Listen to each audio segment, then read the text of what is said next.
Greetings, and welcome to ShadowBox Decision Games, Warfighters Edition.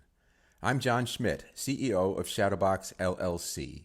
We are a company dedicated to studying the nature of cognitive expertise, which includes, for example, sense-making and decision-making skills in complex and challenging environments. We develop scenario-based training to help our clients improve those skills in a wide variety of domains. You may know me as a pioneer in the use of tactical decision games in the military, or as the author of Marine Corps Doctrinal Publication 1, Warfighting, which lays out the Marine Corps' operational philosophy called maneuver warfare. We at ShadowBox are excited to launch Warfighters, the aim of which is to post regular TDGs to provide a mechanism for people to exercise military tactical decision-making skills and to improve tactical thinking in general. I'm here today to offer some insights on members' responses to one of our first TDGs, Night Road March, which is actually a reboot of a classic TDG from the 1990s called Tanks on the Farm. In this scenario, you command a tank battalion that had been pulled out of combat for refitting but is now returning to the front. You've been making a night administrative movement through the secure rear area, heading generally southeast to occupy an assembly area in Skellerville, where the division commander intends to use your battalion to spearhead a counterattack. En route, as day is breaking, you receive word from a light armored reconnaissance section at Clouston that an enemy battalion of tanks and mechanized infantry, what we would call a tank-heavy task force, occupies Lasga's farm and appears to be awaiting resupply. 2 enemy scout tanks are approaching Clouston Hill from the south, probably to set up an observation post, and will be in position to see you in only a few minutes. The requirement is to express your command decision in the form of the combat orders you will issue to your subordinates. I often find it convenient to think about decision-making at 2 levels, the what-to-do level and the how-to-do-it level. First comes the what-to-do. If you don't get the what-to-do right, the how-to-do-it doesn't much matter. In this situation, the what-to-do question is, do you continue to Skellerville, where your division commander ordered you to go, or do you deal with the enemy battalion? Interestingly, when we first presented Tanks on the Farm in the early 90s, it was not unheard of for people to decide to continue to the assembly area and ignore the enemy battalion that has penetrated some 10 kilometers into our rear area. I'm happy to say that in this version, none of the respondents to Night Road March chose to continue to Skellerville. Everybody who responded realized we need to deal with the enemy battalion. It helped that the division commander provided clear guidance that included a task, occupy the assembly area and be prepared to launch a counterattack, and a purpose or intent to destroy the enemy's armor, seize the initiative, and facilitate the transition to the offensive. The task in this case has been overtaken by unexpected events, but the intent is still valid. The counterattack starts here, however, rather than out of Skellerville. But even without that guidance, it ought to be clear that an enemy battalion, or probably more, as we'll discuss, appearing in the division rear area is a major threat that must be dealt with immediately. That situation will trump practically anything else the division has going on and will probably require a complete reorienting of the division. Most respondents recognize not only that the situation posed a major threat, but that it also presented a major opportunity.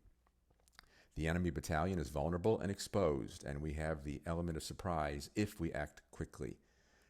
So there's a chance to destroy an entire enemy battalion consisting mostly of tanks. So we're in agreement as to the what. What about the how?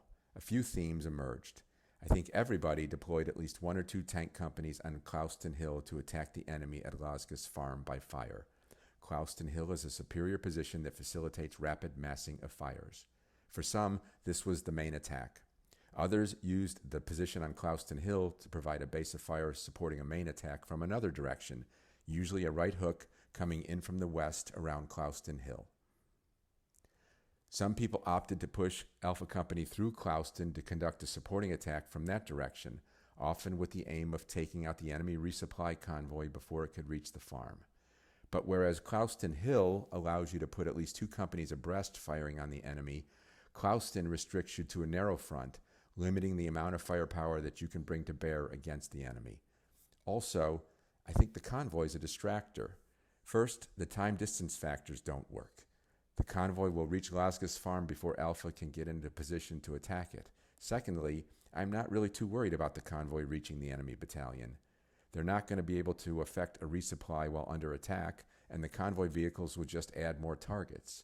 If we succeed in achieving the element of surprise, we're not going to be dealing with an enemy combat unit on equal terms. We're dealing with a collection of about 30 targets, and the more the better.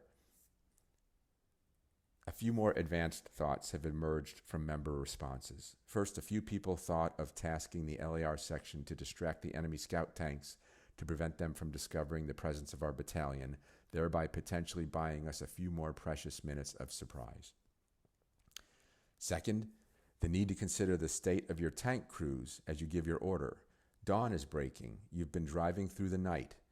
You have to expect that your crews are half asleep. The driver's awake, as is somebody in the turret, but the other crew members are probably sleeping.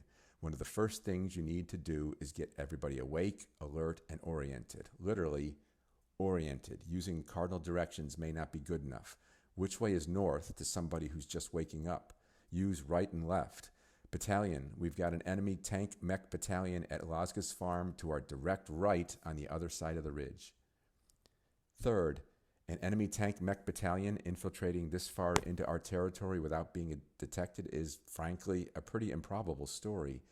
The LAR section leader who made the report seems confident of what he sees, in twilight, by the way, but can we assume it to be correct? There are other more probable explanations, starting with simple misidentification of the target. It happens. So while we want to act quickly to exploit the element of surprise, as most of us recognized, we also want to have a mechanism for aborting at the last second if necessary. And maybe the best way to do that I can think of is to get up on Clouston Hill ASAP ourselves to confirm the target with our own eyes. Finally, a few respondents recognize that while you've got a report about a battalion, you actually may be dealing with much more than a battalion. A battalion typically does not penetrate this far into hostile territory unsupported. We know the enemy likes to lead with a battalion of armor, which we would call an advance guard. So we should be thinking about what's next. A mechanized regiment within 30 minutes, maybe? We should be thinking about the fight after this fight, because it's rare that any action exists strictly in isolation. And this could be an argument for not committing all 4 companies to the immediate fight, by the way. Anyway, that's a few observations on Night Road March based on member responses. I hope you've enjoyed the experience so far and are planning to participate regularly. Make sure to subscribe on YouTube or at warfighters.substack.com. Look for new scenarios every few weeks or so, as well as live TDGs for paid subscribers. If you've got TDGs of your own that you'd like to post, you can reach us at info@shadowboxtraining.com. If you're interested in learning more about what we do at ShadowBox, go to shadowboxtraining.com. Until next time, thanks.